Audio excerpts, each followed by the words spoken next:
Um míssil balístico disparado pelos Houthis no Iêmen atingiu a Arábia Saudita.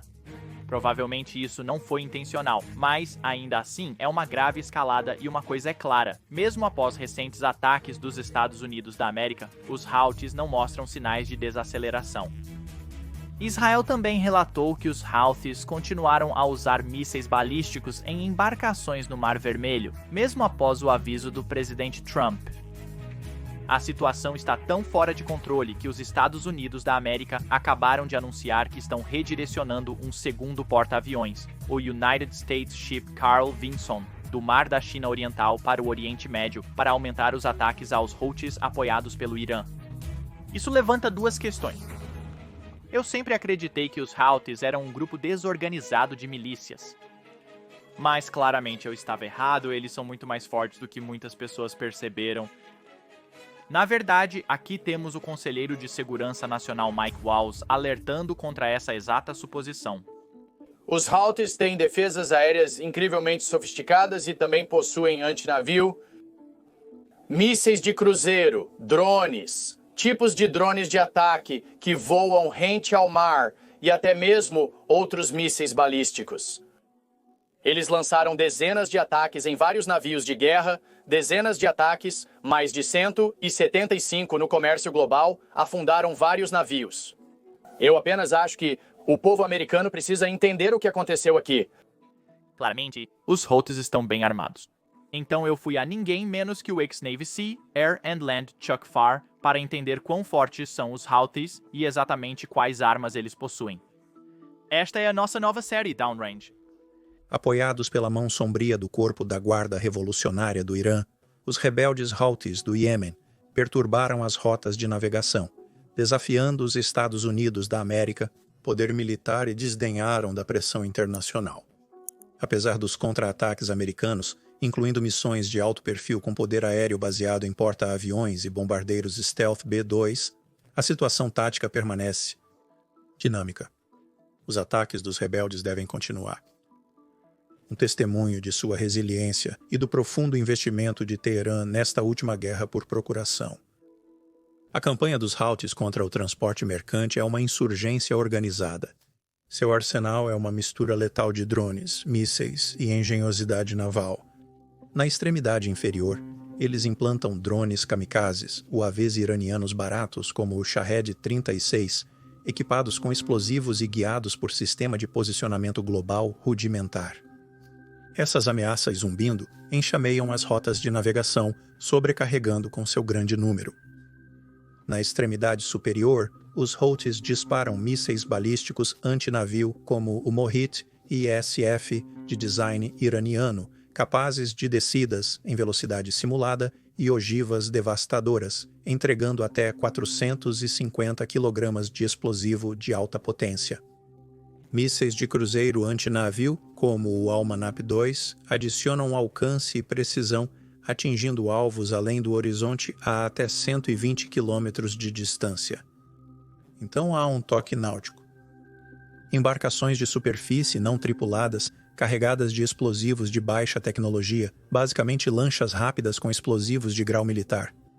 Essas ameaças de movimento lento, às vezes lançadas de portos controlados pelos Houthis, como Roderria, dependem de sensores eletroópticos para se concentrar em seus alvos.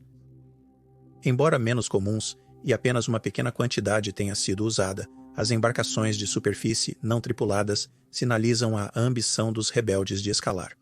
A inteligência ocidental aponta para uma sofisticada rede de sensores que sustenta esses ataques. Radares costeiros, UAVs de vigilância e observadores de pequenas embarcações transmitindo dados em tempo real para as equipes de mísseis. É o terror de alta tecnologia do homem pobre e está funcionando. Os alvos dos Houthis parecem uma chamada de envio global. Em 19 de novembro de 2023, eles iniciaram sua campanha sequestrando o Galaxy Leader, um transportador de carros com bandeira das Bahamas ligado a uma empresa israelense. Comandos Houthi e conselheiros iranianos desceram de um helicóptero, apreenderam o navio e o redirecionaram. Seus 25 membros da tripulação permanecem como reféns.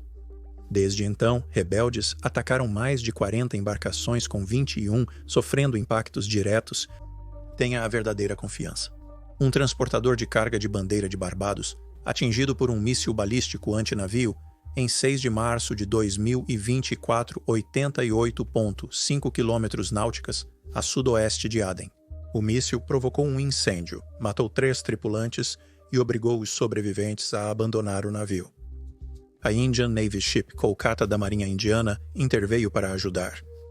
O Ruby Mar, um navio de carga com bandeira de Belize, não teve tanta sorte. Atingido por um míssil em fevereiro de 2024, ele mancou por 2 semanas antes de afundar. O primeiro navio perdido para o fogo Houthi.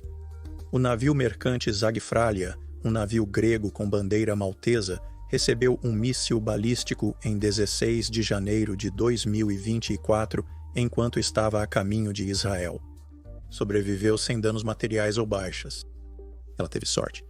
Outros ataques notáveis incluem o motor Vessel Genco Picard, de propriedade dos Estados Unidos da América, atingido por um drone no Golfo de Aden, em 17 de janeiro, e o motor Vessel Islander, que pegou fogo após um duplo ataque de mísseis em fevereiro de 2024. O Sea Champion, bandeira grega, e Neves Fortuna foram ambos atingidos a leste de Aden em 19 de fevereiro de 2024. A Maré da Manhã, bandeira de Barbados, de propriedade britânica, e Starnasia, ambos sofreram danos menores no 6º de fevereiro de 2024, no que os Houthis chamaram de um duplo ataque ao imperialismo ocidental.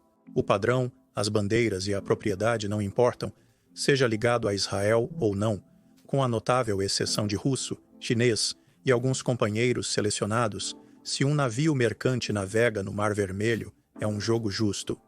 A inteligência ocidental não está adivinhando sobre o pipeline de armas dos Houthis, é um fato. A Guarda Revolucionária Iraniana, a força paramilitar de elite do Irã, é a mestra de marionetes aqui, fornecendo hardware, treinamento e dados de alvo. Os drones Shahed, do Manual de Teherã, contrabandeados por pequenas embarcações comerciais pelo Golfo de Aden. Os mísseis balísticos e de cruzeiro antinavio foram reengenheirados a partir de designs iranianos e montados no Iêmen sob supervisão iraniana e americana. Oficiais sauditas e americanos rastrearam por anos o fluxo de componentes de mísseis e peças de veículo aéreo não tripulado traficadas, violando lei dos Estados Unidos da América, usando equipes de Sea, Air and Land da Marinha para interceptar remessas. Embargo de armas. Eu sou o líder do esquadrão da equipe Sea, Air and Land da Marinha, Chuck Farr, e estou prestes a levá-lo para o campo de batalha. O Corpo da Guarda Revolucionária não apenas envia armas, ele comanda o show. Analistas apontam para navios de vigilância iranianos como a fragata Al-Braz ou o navio espião Beshad, ambos à espreita no Mar Vermelho, fornecendo aos comandantes Houthi informações em tempo real sobre os movimentos dos navios. Os lutadores Houthi treinaram em bases da Guarda Revolucionária no Irã, dominando operações de drones e lançamentos de mísseis sob a tutela da Força Quds. O Hezbollah, proxy libanês do Irã, também contribui, aprimorando as táticas dos rebeldes. Isso não é uma aliança frouxa.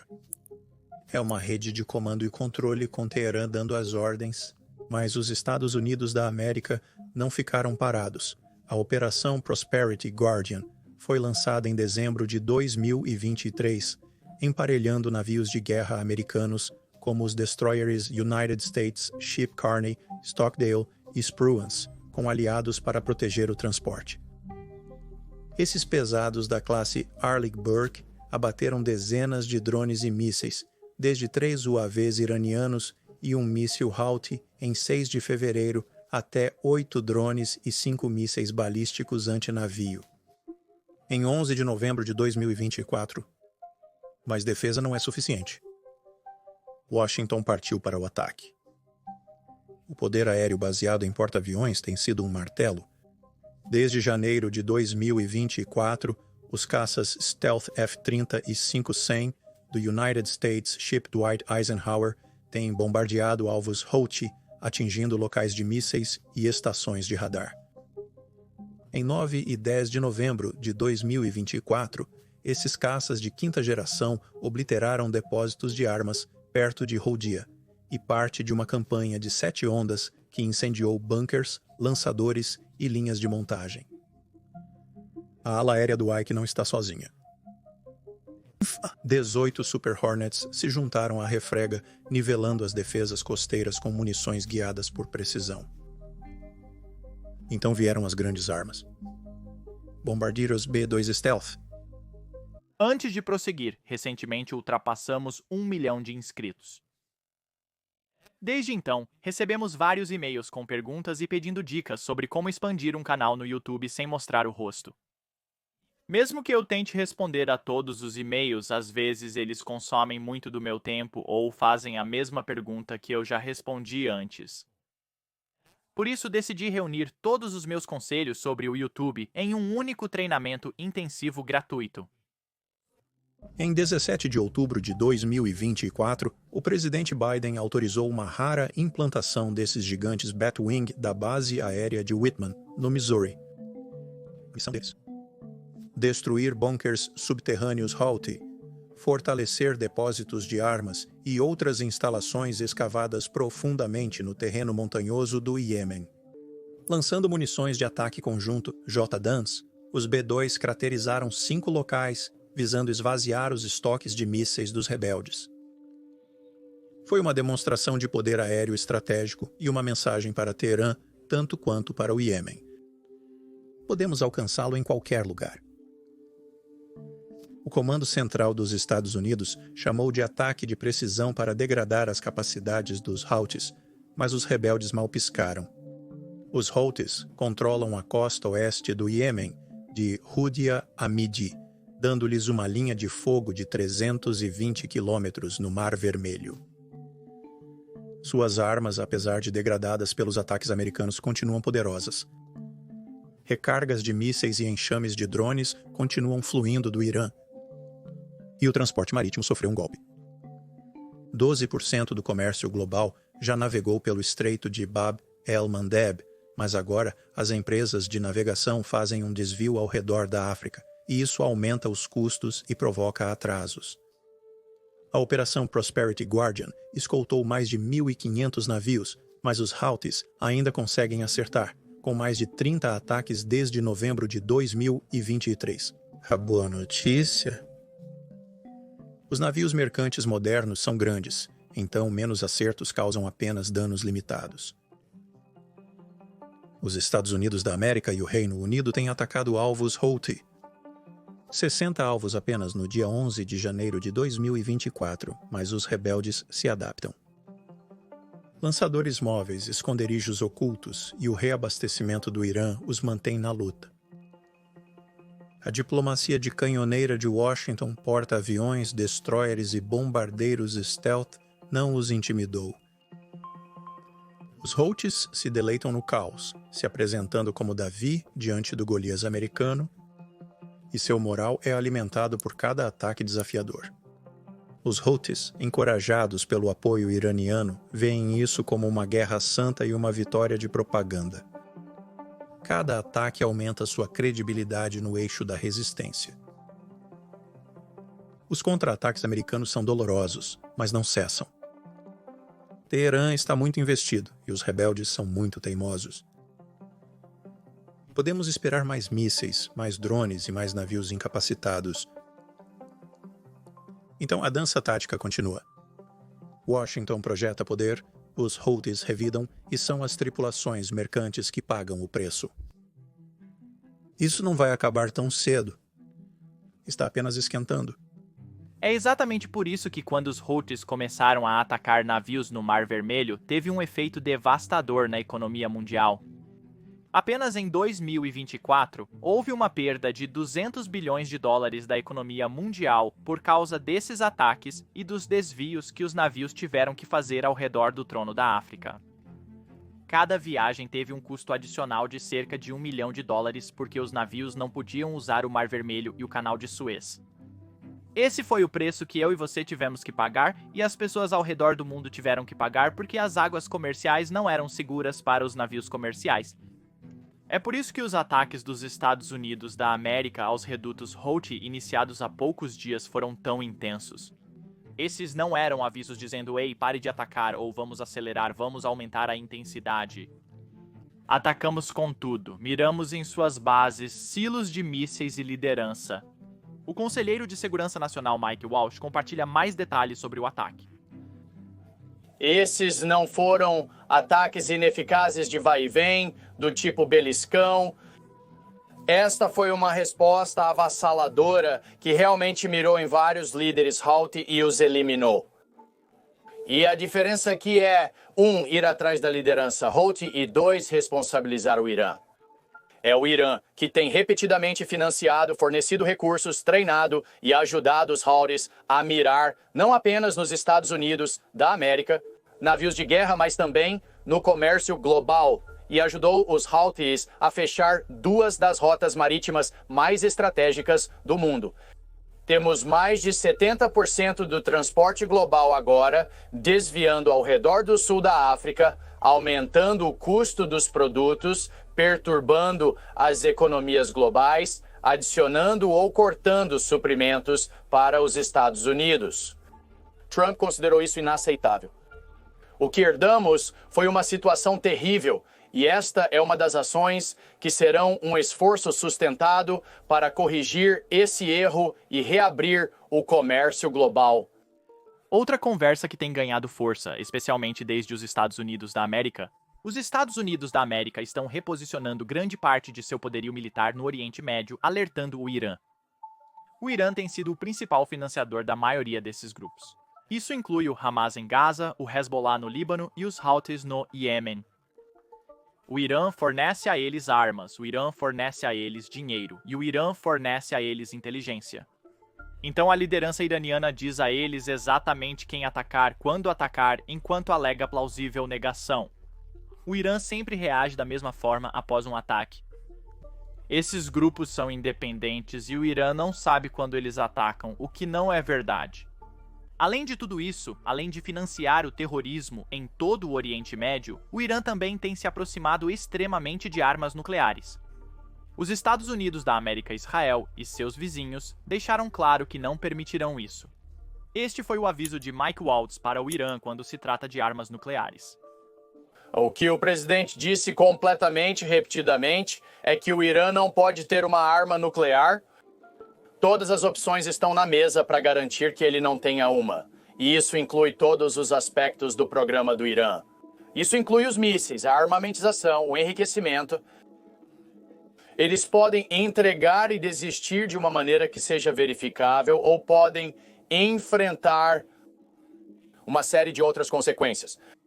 Mas, de qualquer forma, não podemos ter um mundo com os ayatollahs com o dedo no botão nuclear. Não podemos ter uma situação que resultaria em uma corrida armamentista em todo o Oriente Médio.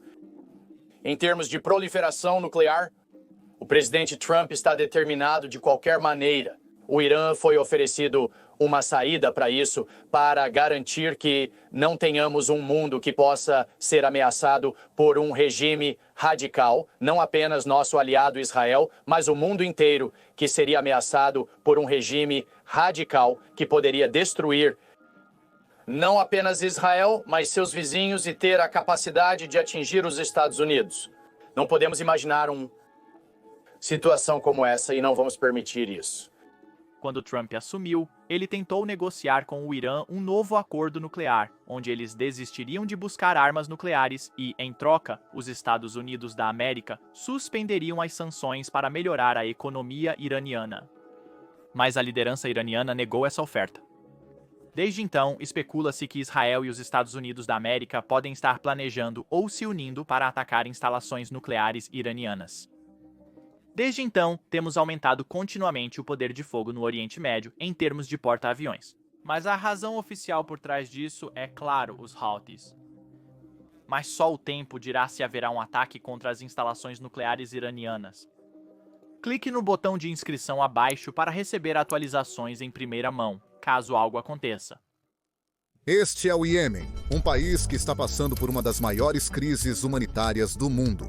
O Iêmen está em uma guerra civil entre uma coalizão árabe liderada pela Arábia Saudita e os rebeldes Houthis, apoiados pelo Irã. Os rebeldes Houthi tomaram a capital Sanaa em 2014, forçando o governo ao exílio. Estamos falando de 50% das instalações de saúde não operando. Após 8 anos de guerra, o Iêmen realmente poderia estar à beira da paz? Surpreendentemente, o Iêmen possui 3 bilhões de barris de reservas comprovadas de petróleo. Apesar dessa enorme riqueza, o Iêmen é um dos países mais pobres do mundo. O país poderia ter sido tão bem-sucedido quanto os outros de sua região, mas isso omite um detalhe. No Iêmen, houve quase uma década de guerra brutal. O governo e a economia no Iêmen colapsaram, com graves consequências. De acordo com a Fundo das Nações Unidas para a Infância, cerca de 21.600.000 pessoas no Iêmen estão sem as necessidades mais básicas, como água ou assistência médica. Como na maioria dos conflitos, tudo se resume à política. No caso do Iêmen, isso vem tanto de dentro de suas fronteiras quanto de fora. A Arábia Saudita e 9 aliados também estão lutando nesta guerra. O Irã também desempenha um papel ativo, mesmo relutando em admitir. O Iêmen se tornou uma zona de guerra geopolítica para o infortúnio de seus cidadãos. Nesta zona de guerra, diversos países e organizações estrangeiras querem sua parte do bolo. Mas há uma questão a ser levantada. Por que esse conflito, que está gerando uma das maiores catástrofes humanitárias do mundo, está ocorrendo? A história por trás da guerra no Iêmen é complexa. Segue décadas de agitação civil no país devido a uma divisão política e religiosa. Mas a situação também está intimamente ligada a um conflito muito maior e menos conhecido, a Guerra Fria do Oriente Médio. O Iêmen não estaria em uma condição tão crítica se não fosse pela Arábia Saudita e Irã. Neste vídeo, vamos explicar como essa catástrofe no Iêmen é o infeliz resultado da Guerra Fria no Oriente Médio. E como uma reviravolta inesperada, também vamos discutir como e por que a China está tentando resolver o conflito. Cobrir uma guerra, especialmente uma tão brutal, é arriscado para mim, pois o YouTube não aprova conteúdo não amigável. Por isso, seus likes são ainda mais importantes em um vídeo assim.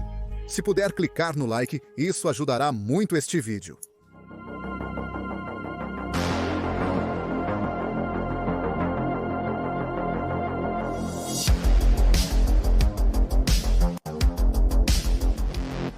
Ao ouvir sobre uma Guerra Fria, logo pensamos na ocorrida no século passado entre Estados Unidos e União Soviética. Foi uma disputa por influência global, pois tanto Estados Unidos da América quanto União das Repúblicas Socialistas Soviéticas buscavam a hegemonia mundial. As duas nações temiam uma luta direta, pois significaria o fim do mundo. Assim, optaram por guerras por procuração, apoiando lados opostos em conflitos globais para obter influência. Pense na Guerra da Coreia e na Guerra do Vietnã como exemplos clássicos dessas guerras. Neste exato momento, está ocorrendo outra Guerra Fria. Arábia Saudita e Irã estão em disputa pela hegemonia regional no Oriente Médio. É o mesmo roteiro da Guerra Fria que todos conhecemos. E todos os conflitos no Oriente Médio que ouvimos nas notícias hoje, Irã e Arábia Saudita apoiam lados opostos. Síria, Iraque e Iêmen são exemplos de conflitos onde os dois países estão envolvidos. A única diferença entre esta Guerra Fria e a mais conhecida do século passado é que esta é regional em vez de global. Antes de explorarmos como a Guerra Fria impacta o Iêmen, precisamos compreender as razões do conflito entre Irã e Arábia Saudita. Há duas razões para isso. A primeira está relacionada à religião. Embora Irã e Arábia Saudita sejam ambos países muçulmanos, eles apoiam diferentes ramos do Islã. O Irã é uma maioria muçulmana xiita, onde a Arábia Saudita tem uma maioria muçulmana sunita. Agora, os dois países não se desgostam porque têm diferenças religiosas, mas eles têm um desacordo sobre quem deveria ser o líder do mundo muçulmano. O líder supremo do Irã, essencialmente o ditador, detém controle absoluto sobre o país. Ele vê o Irã como a cabeça do mundo muçulmano porque segue estritamente as tradições xiitas. A Arábia Saudita faz a mesma afirmação, pois possui as cidades sagradas de Meca e Medina, seguindo estritamente as tradições sunitas. Mas todos sabem que só pode haver um líder, então isso cria muita tensão. A segunda razão para o choque entre ambos são suas ideologias distintas. Desde sua criação em 1932, a Arábia Saudita é governada pela monarquia saúde. A política da Arábia Saudita tem sido mais estável e conservadora que a do Irã. Em 1953, a CIA americana e o Military Intelligence Section 6 britânico organizaram um golpe no Irã. Isso foi para proteger os interesses petrolíferos após o Irã nacionalizar sua indústria de petróleo. Sim, no Oriente Médio sempre se trata de petróleo, não é mesmo? Após o golpe, o Irã ganhou uma monarquia pró-ocidental, governada pelo infame Shah, o rei iraniano. Muitos iranianos não gostavam do seu regime, o que levou à Revolução Islâmica, liderada por Khomeini em 1979. Depois da Revolução, a monarquia pró-ocidente foi trocada pelo líder supremo atual. Ele é o líder político e religioso do país. Isso é fundamental para entender. Seu título completo é o Líder Supremo da Revolução. Até hoje, os líderes do Irã apoiam ativamente a Revolução Islâmica, tanto dentro quanto fora de seu país. Isso inclui combater a influência ocidental, liderada pelos Estados Unidos da América no Oriente Médio. A monarquia saudita não apoia isso de modo algum. Os Estados Unidos da América são seu principal fornecedor militar. A Arábia Saudita não se importa em ter parcerias com países ocidentais, mas o Irã sim. A outra ideia da revolução é se opor ao que o Irã considera formas ilegítimas de governo. Há muito tempo, Khomeini derrotou o monarca ilegítimo no Irã, o Shah. O que a Arábia Saudita não gosta é que o governo do Irã quer fazer o mesmo em outros países. Em toda a região, o Irã apoia grupos de oposição e revolucionários para lutar contra seus governos. A monarquia saudita vê isso como uma ameaça. A Arábia Saudita é o poder do status quo para evitar revoluções internas, enquanto o Irã é muito mais revolucionário. Ambos os países desejam liderar o Oriente Médio, com visões completamente distintas para a região. Em muitos países, isso foi uma receita para o desastre, incluindo no Iêmen. Assim como a Síria ou o Iraque, o Iêmen faz parte desta guerra por procuração entre o Irã e a Arábia Saudita. Irã e Arábia Saudita apoiam lados opostos no conflito. Porém, é crucial compreender os motivos pelos quais eles lutam. Obter influência no Iêmen é um objetivo para o Irã e a Arábia Saudita, pois o país é uma peça importante da Península Arábica. Ou devo dizer, uma peça vital da Península Arábica. O Iêmen está situado próximo a uma das rotas marítimas mais estratégicas do mundo. O Estreito de Bab el-Mandeb é uma ligação estratégica do Mar Vermelho para o Mar Arábico. Um monte de navios passa por este estreito, porque é uma maneira rápida de ir do Oceano Índico para o Mar Mediterrâneo. Aproximadamente 10% do comércio mundial passa pelo Estreito de Bab el-Mandeb, o que o torna um ativo de $1 trilhão. Você pode imaginar que controlar o estreito lhe dá muito poder na região e globalmente. Quando o Canal de Suez ficou bloqueado por apenas 6 dias, em 2021, o mundo inteiro enfrentou um grave problema na cadeia de suprimentos. E a maioria dos navios que passam pelo Canal de Suez também passa pelo Estreito de Bab al-Mandeb. Imagine quais seriam os efeitos de um bloqueio deliberado do Estreito de Bab al-Mandeb. Por ser tão importante para as rotas comerciais, Irã e Arábia Saudita adorariam controlar o estreito em sua busca por hegemonia regional. Outro ativo importante para as rotas comerciais é o principal porto marítimo do Iêmen, Aden. Para obter hegemonia regional, assumir o controle de portos importantes é fundamental. E o porto de Aden não é apenas um porto como você encontrará em qualquer outro lugar.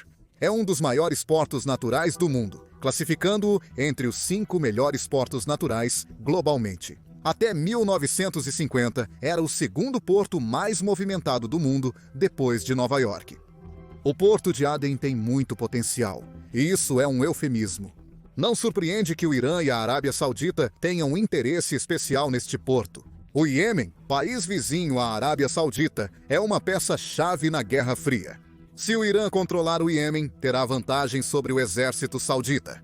Um estado fantoche ao sul da Arábia Saudita dará ao Irã algumas vantagens militares sérias.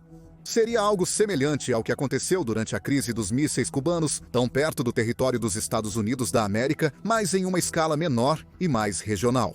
Obviamente, a Arábia Saudita não quer ter uma crise dessas acontecendo ao lado de suas fronteiras. E como Sun Tzu uma vez disse em A Arte da Guerra, ataque é o segredo da defesa.